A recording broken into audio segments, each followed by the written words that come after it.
Pessoal, a segunda força então que a gente vai estudar é a força normal. Então, muito cuidado, a gente vai introduzir agora uns novos conceitos aí, você vai tomar cuidado para diferenciar, não fazer algumas confusões.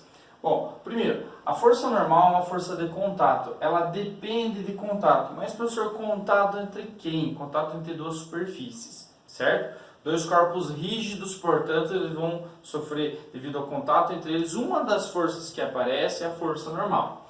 Bom, então não tem uma equação pronta, que igual a P igual a M vezes G, ou força elástica, F igual a Kx, força de atrito, μ vezes N. Não tem uma equação pronta. Então como que ela é obtida? Ela é obtida por modelagem matemática, onde você vai entender o problema que você está analisando, certo? E você vai tentar aí descrever como é que resolve então esse problema e achar o valor da força normal, por exemplo. Veja só,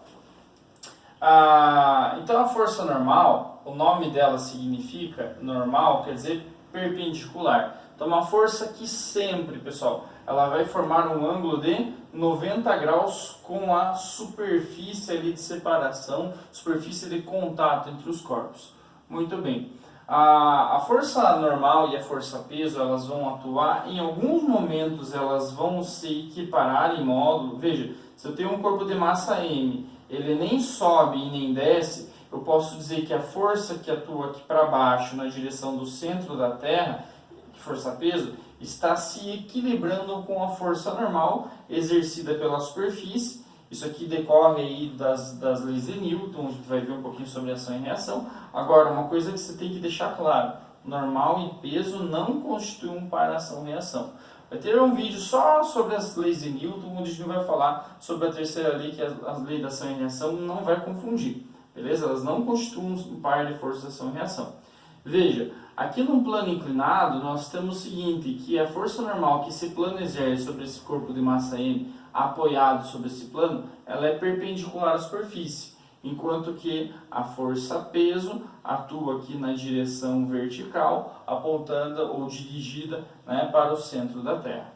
Pessoal, então aqui um exemplo a respeito da aplicação então do cálculo a respeito da força normal. Então olha só, eu vou considerar nesse primeiro caso aqui plano horizontal. Então eu tenho um corpo de massa M igual a 2,5 kg, eu já estou usando aqui a aproximação G igual a 10 metros por segundo quadrado, e digo que sobre esse corpo atua uma força F de 10 newtons na direção vertical, dirigida com sentido para cima.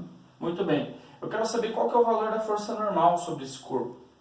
Eu não sei. Como é que eu vou fazer para determinar aí a ação da força normal sobre esse corpo? Veja, então primeiro tem que colocar as forças que estão atuando sobre esse corpo. Devido, pessoal, a esse corpo ter massa na direção do centro da Terra, atua dirigida então para baixo, a força peso de módulo M vezes G. Pessoal, nós podemos calcular 2,5 vezes 10, esse peso aqui, ele equivale a 25 newtons. Então, olha só, se só atuasse esse peso de 25 newtons e esse corpo ele estivesse abandonado, sem contato aí com uma superfície, ele cairia, né, até encontrar o solo, por exemplo. Ele não cai porque ele está encostando nessa superfície, e devido a esse contato pode atuar uma força normal. Nós vamos ver o seguinte, eu tenho peso de 25 newtons para baixo e uma força de 10 newtons para cima. Essa força F, veja, 10 newtons não é suficiente para levantar o peso de um corpo de 25 newtons. Então, quer dizer, esse corpo ele continua em contato com a superfície. Se fosse uma força aí de 25 newtons ou mais, aí nós conseguiríamos suspender esse corpo, do contrário não. Então, existe aí uma força também vertical, devido ao contato com a superfície, que é a força normal. Lembra, essa força ela é perpendicular à superfície. Eu quero saber qual que é o valor da força normal. Eu não sei. Só que a gente vai usar uma ideia aí de equilíbrio. Veja, você concorda comigo que se 10 newtons não é suficiente para que esse corpo seja suspenso por essa força F, então ele vai permanecer em contato com a superfície? Então veja só, ele não está nem caindo e nem saltando para fora da superfície. Nós podemos dizer então que a soma dessas duas forças que atuam para cima, elas equilibram essa força que atua para baixo. Pessoal, então nós podemos escrever o seguinte, que o somatório das forças está para cima F mais N é igual ao somatório das forças que atuam para baixo em módulo, no caso, peso. Então, 10 mais N igual a 25, subtrai 10 dentro dos lados da igualdade, N é igual a 15 newtons. Fechou, descobrimos o valor da força normal.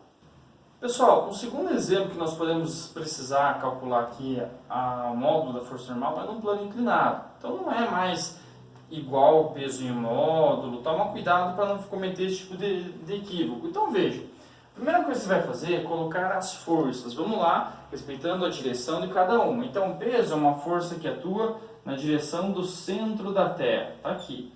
P denota então o vetor peso que atua aí sobre esse corpo devido à massa dele imersa no campo gravitacional terrestre. Perpendicular à superfície, nós temos a força normal, né? Vou colocar aqui para vocês, força N, veja, ela forma um ângulo de 90 graus com a superfície ali inclinada. Muito bem.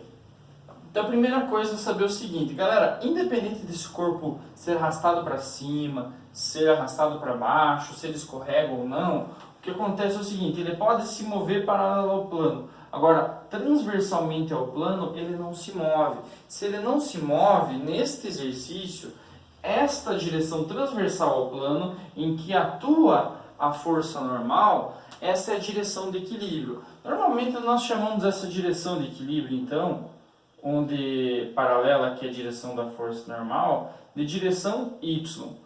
Portanto, a direção aqui onde pode haver movimento neste exercício aqui, nós vamos chamar de direção X. Vai ser ao contrário, tanto faz. Então, olha só, eu tenho então rotacionado agora os meus eixos do plano cartesiano. Não há nenhum movimento aqui no eixo Y, na direção Y, no sentido desse corpo de massa M adentrar ao plano ou de saltar para fora desse plano. O que a gente sabe? Ele pode só escorregar plano acima, plano abaixo, mas ele não entra nem escapa da superfície. Por isso, direção Y é a direção de equilíbrio. Nós podemos decompor o vetor peso, então, em duas componentes. Uma componente PY e uma componente PX. PY na direção Y, que atua a força normal. PX na direção X, atua então na direção X, paralela à direção de escorregamento desse corpo. Muito bem. Pessoal, então olha só. O que a gente pode falar? Que a força normal, ela está equilibrando com essa força PY.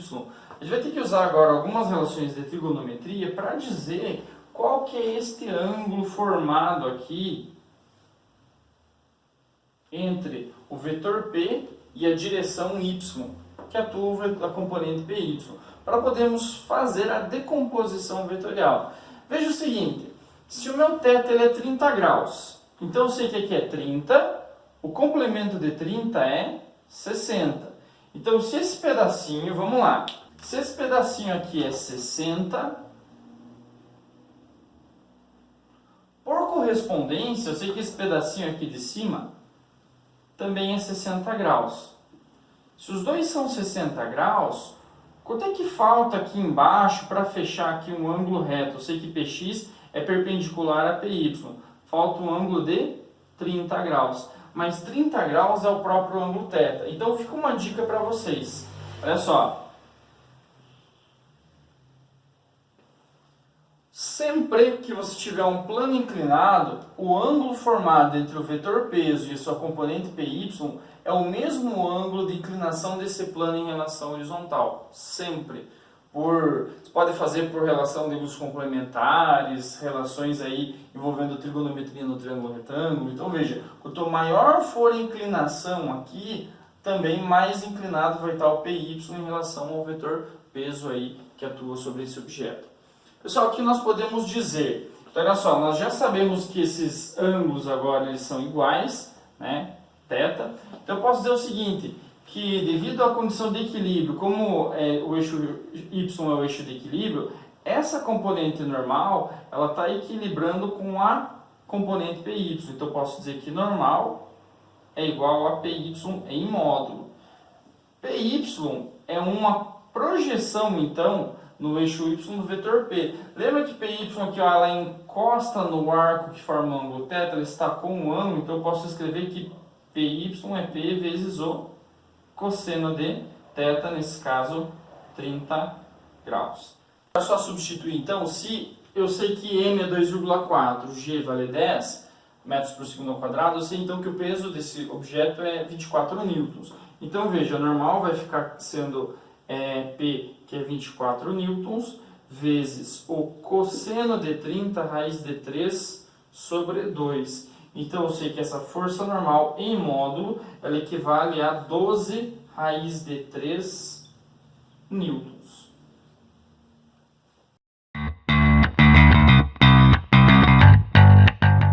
Obrigado por assistir o nosso vídeo, e se você gostou, deixe o joinha e se inscreva no nosso canal. Até a próxima!